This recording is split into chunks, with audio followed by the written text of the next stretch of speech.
But I was like, if I die right now, I would die as an insurance agent. And that wasn't dope. Sit my ass down. All right, introduce yourself. Hey, I'm R. Allen Brooks. You can call me Allen. You don't have to say Rowland. I'm a writer, professor. I write graphic novels and recently a screenplay, so that was kind of dope. I grew up in Atlanta, Georgia, and I live in Denver, Colorado now. Yeah, so I grew up in a very Christian South. And honestly, that was a big part of my life for a lot of years. Like I was deeply involved in church, but I was often attacked for being creative and intelligent. You know, if I use too big of a word, people would just be angry. And I was like, why are you angry with me? You're saying like, I'm just talking to you. Basically, all of my childhood and 20s was just people grimacing at me for making a joke or not dressing or showing up the way that they thought I should. And I could not figure out, I just couldn't figure out why everybody was mad at me. But when I started traveling more, I was like, oh, people in other places aren't mad at me just for existence. So art was pretty early on. I remember drawing when I was like 3 or 4 years old. I remember I used to try to draw like a bicep, right? And my dad introduced me to comics when I was 5 years old. So I was reading like The Flash and Batman and all that stuff. But in my mind, at 3 or 4 years old, I thought that the way I could make somebody stronger, instead of making their bicep bigger, you know, like the bicep's a little hump, I would draw like a whole bunch of little humps. They would have like a really long arm with a whole bunch of muscles, like hump, hump, hump, hump, hump, hump, and then their arm going up like that. And that was the way I depicted somebody who was really strong. So, you know, it's always been part of my life. And I was really into drawing and reading comics. I've read comics my whole life, but I kind of, around 14 or 15, I found out that girls were more into hip hop than comics. So, and I was into both. I was already writing raps, but hip hop won over. And so that was kind of the dominant theme of my 20s and 30s. I really loved the art of it. The thing that was really appealing about hip hop is I was somebody who loved words and I was somebody who loved wordplay. Now, like if you take wordplay outside of hip hop, it's just puns and people roll their eyes at you. But if you put it into a battle verse and people are like, ooh, and then suddenly, you know, like you're a cold motherfucker, you know? So like you can actually literally lift dad jokes from say like Milton Berle or somebody like that. And if you say it in a rhyme with enough attitude, then the whole crowd will be with you. Were you the type of battle rapper to really go at somebody? Yeah. And you know, it's funny because it's really the only place in my life where I'm like really competitive, or at least was. That said, even when people came at me with really cool shit, if it was creative, like I felt like nurtured by the art of it. You know what I'm saying? And I mean, you know, I've only had like a couple people try to fight me after I battled them and stuff like that. Only a couple. Right. And maybe it's because the other ones were so demoralized. But I wasn't like a Beatles fan, but I was like, at the time at least, I am now. But the Beatles were like, in my mind, I was like, okay, they were very successful at songwriting. So I bought this Beatles 1 album so that I could like study like what it was that made their songs really powerful. Then I bought these radio serials because I was like, this is, you know, audio storytelling. And I wanted to like incorporate that. And I eventually got to the point where I was like, okay, most pop songs are 3 verses. And most stories are 3 acts. So I started writing songs in that way, where it was like first verse is the introduction of characters in conflict, second verse explores the conflict, and the third verse is the resolution. So that actually inadvertently prepared me for what I do now. Let's expand on that. How do we go from destroying fools in a battle to graphic novels? Okay, so comic books were always in the background of my life, right? Like I said, when I was 5, my pop introduced me to reading, and when I was 10, my mom introduced me to comic conventions. She just saw it in the paper and was like, hey, is this something you want to do? And I was like, yeah. And she dropped me and my homeboy off. And, you know, because it was the 80s, she just really dropped us off. We were like 10 years old, you know. But we went there and we were the only kids and the only Black people. But it didn't really matter because everybody there, comic book conventions back then, this had been in the 80s. Comic book conventions back then would have been like 300 people. And it was the first time that all of these 300 people had anybody else that they could talk to about Thor or the Black Panther. Because in normal life, there was nobody you could talk to because that stuff was not popular, you know? So I was going to those all of my childhood. But it wasn't until I kind of burned out on hip hop, I was probably like 36. And I had put so much effort and work into it. I had won all these battles. I had done all these shows. I had done literally hundreds of shows, paid shows, like, You know, I hired jazz bands to back me and stuff like that, but just not much came back to me for the amount of effort I was putting in. You know, I was like, for all of this, I could do something square and make a living. And I ended up actually doing insurance, which I did for 4 years, selling insurance. I bought suits. I bought 5 suits. And I did okay at it, man. But at a certain point when you're doing that kind of sales, you have to be willing to push people past what is good or comfortable for them. And that was hard for me. 2016, you know, I'm 40. I'm headed towards 41 years old. And I'm like looking at people my age who are passing away. You know, like Sean Price, a rapper, died. The wrestler China died. She was my age. Fife Dog died. He was a little older than me. But I was like, if I die right now, I would die as an insurance agent. And that wasn't dope. I was like, if I have to choose between being poor and happy and rich and unhappy, which would I choose? And I decided poor and unhappy. So I thought, okay, well, I'm sorry, poor and happy. Yeah, let's say that line one Yeah, time. if I have to, that's so funny. So I thought, okay, what is the thing that has always made me happy? And I've been reading comics my entire life. So I thought, man, I'm gonna try and write a graphic novel. And then I just did it. It's called The Burning Metronome. It was kind of like Twilight Zone meets Usual Suspects. Creatures from another dimension appear in human form and interact with human beings, sort of put them through situations where they can choose good or evil. All right, so The Burning Metronome, that mug made me a professor. Somebody at Regis University read it and offered me a job teaching in their master's program. I had never taught before. So a comic book made me a professor. The Colorado Sun newspaper was starting. So people were leaving the Denver Post and they were starting their own paper called the Colorado Sun. And they kind of like did the search for like who does comics in Denver. And they reached out to me and we met at Mutiny. Do you think you can do a weekly comic, you know, for like a political thing? And I was like, yes, even though I had never done it before, right? And so 7+ years later on that, we've gotten journalism awards for that mug. Like when I got journalism awards, I was like, I'm a journalist? Far cry from an insurance salesman, right? True, yes. You have a quote on your website. It's a wonderful thing when people can find beauty in disaster and hope in the midst of despair. What does that mean to you? You know, so much art, so much creativity comes from adversity. I think so many people who suffer don't have the vocabulary or the tools to communicate their suffering. I think the most powerful aspect of art is that it provides the vocabulary and the tools to communicate what it is you're going through. Like if you ask 10 people in the room what their favorite songs are, usually it's a song that puts something into words that we didn't have words for. Like it's a song about hating school or having your heart broken or whatever, but it says that thing that you were feeling perfectly. All right, yeah, so I've had insomnia since I was born. Even my cousins, they'd be like, man, you still?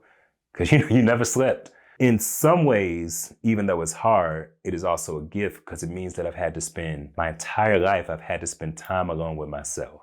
Especially when I was young and there was no internet, the entire world goes to sleep.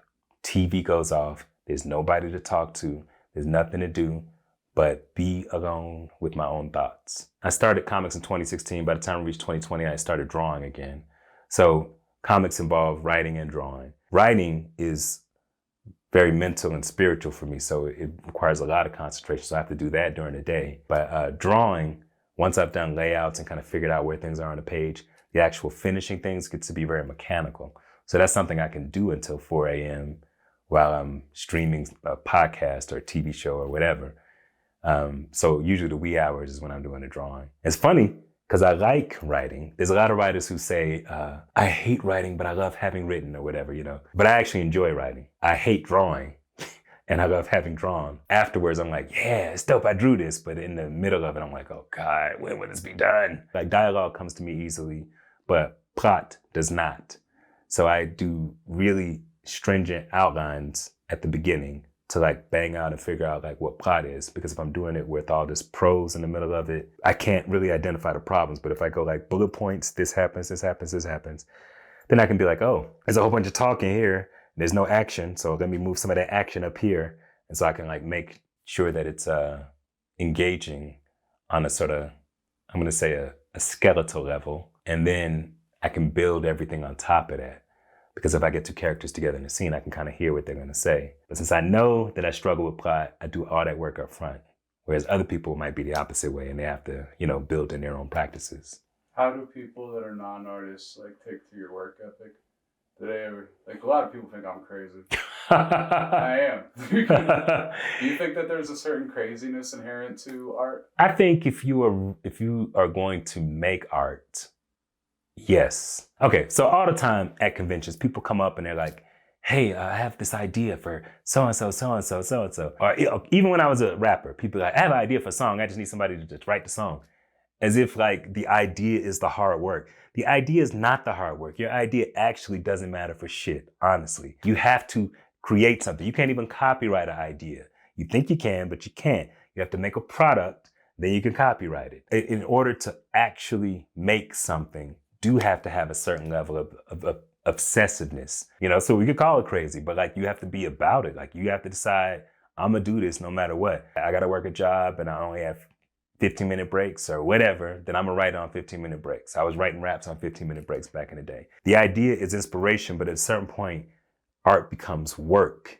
And if you are not gonna do the work, you're not gonna have any art. And it's okay, like if you just wanna be like passive, and be like, okay, well, like, it's just a hobby, But if you decide, hey, I wanna make a living or at least I want to create something and have it in the world, then you do have to decide, you have to flip that switch in your brain that, yeah, I'm gonna be crazy and I'm gonna finish this stuff, even though nobody else can see it but me. Because like for me to switch from rapper to insurance to comic book writer, like there's no pre-charted path for that. So at that point where I hadn't rapped in a few years and people knew me as an MC and knew me as an insurance person, and I'm like, now I'm going to be a graphic novelist. Like, if I was waiting for people to validate me on that mug, like I would still be selling insurance. Because I'm sure it wasn't like everybody was just encouraging open arms, right? People were usually like, "What the fuck?" Yeah. You know what I get a lot? I get like, "Ooh, that's real competitive."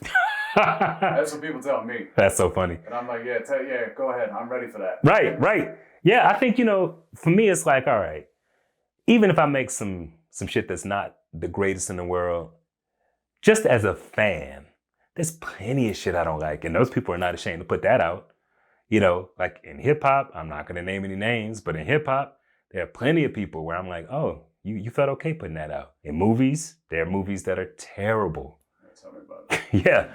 And you just like, okay, if they feel okay putting this out, then why am I being hard on myself? Because even if I don't attain the level of what it was that I was going for, it's still going to be better than that thing that I dislike. That's the competitive thing. Or if you want to be like, real nice guy and you don't want to think about it in terms of like hating on somebody or whatever, you could just be like, hey, they don't feel any insecurity about putting out their stuff. Why should you feel insecurity about putting out your stuff? Art actually has value no matter who buys it. Like just the act of creating something from your soul that didn't exist before, it has value. So even things that I don't think are good, those people created. They created. There's a comics artist in town that everybody really liked to hate on for the longest because he doesn't really draw that well and he doesn't really write that well. So when I'm reading the stuff, I'm kind of like, I don't even know what he's trying to do. But he would put out like 4 or 5 books a year. He put out a soundtrack. He put out like associated merchandise, like lip gloss and hot sauce. And I was like, if all the rest of y'all artists who, are better, if y'all had half of the hustle he did, where would you be? And those people still haven't finished the comic. You've received some backlash for some of your stuff from certain people. Yeah. I did this graphic novel called Anguish Garden. It's an allegory for leaving white supremacist movements. I read this book called Rising Out of Hatred. It's about a true story of a guy who was raised to be the next great voice of white supremacy. His parents sent him to college to make him more legitimate. And when he got there, it was the first time he was around all the folks he was taught to hate. So he slowly came out of that movement. But before that, he really thought he was the hero of the story. And I thought, oh, that's a really interesting thing for somebody to think they're doing something noble and slowly realize that they're doing villainous things, that they are the villain. And so I decided to explore that in the context of kind of a post-apocalyptic after a war with space aliens. And so that's what Anguish Garden is. And I got interviewed about it by the Colorado Sun. And the headline was, "Graphic Novelist Tackles White Supremacy." So then I just reposted it on Instagram, and somebody from an anonymous account was sending me death threats like, "This is what's wrong with comic book writers. You deserve to be shot face down," and all of this craziness. Honestly, it did take me aback because they sent it on Christmas morning, and I was like, fuck it, go open a Christmas present. Why are you sending me this bullshit, they can't right? open no Christmas present. That's why they're doing it. Right. They just angry. They're miserable people. Yeah. And so, but it also made me think like, all right, I'm just writing comic books. Do you know what I'm saying? Like, is it worth this? And I had to really think about it. My niece was 5 at the time. I had to think, if anything that I'm creating is contributing to making a better world for her, then yes, it is worth that risk. Eventually, I came to the realization that the only reason people send you stuff like that, especially anonymous people, is because they want you to shut up. If they did not believe in the power of the art that I was creating, they wouldn't be trying to shut me up. Like if they thought that it had no effect, he wouldn't have even sent me that stuff. So now I look at it like, oh, at least the guy who sent me death threats believes in me. It's a weird dynamic. Yeah? Your haters become your fans. Right. Let me ask you this and we'll close out. What would you say to that guy, being who you are now, that was selling insurance? Maybe thought that, if it were all to end today, I'm going to be an insurance salesman. Now you're an author, you're a professor. Kind of in that vein of like what you would say to somebody else in that same situation as well. Yeah. So I would say to 2014 Alan, I'd be like, yo, man, do not be afraid to try. I can't guarantee you success and everything, but I can guarantee you that the pursuit of the things that make you happy is ultimately rewarding. I never would have imagined all the great things that would have come out of this, but just staying stuck in that fucking cubicle life just is not the life. It's not life for me. It is not the life for you, Alan. And for anybody who is feeling confined and like they are not reaching out for the things that really matter to them, I think you get to ask yourself the questions like, what does matter most? And then you get to decide what you're willing to risk in order to get there. And when you decide that, then you can make those moves. Because it doesn't happen without risk, right? That's for sure. No risk, no reward. I think that's a perfect place to close. Thank you. Right on.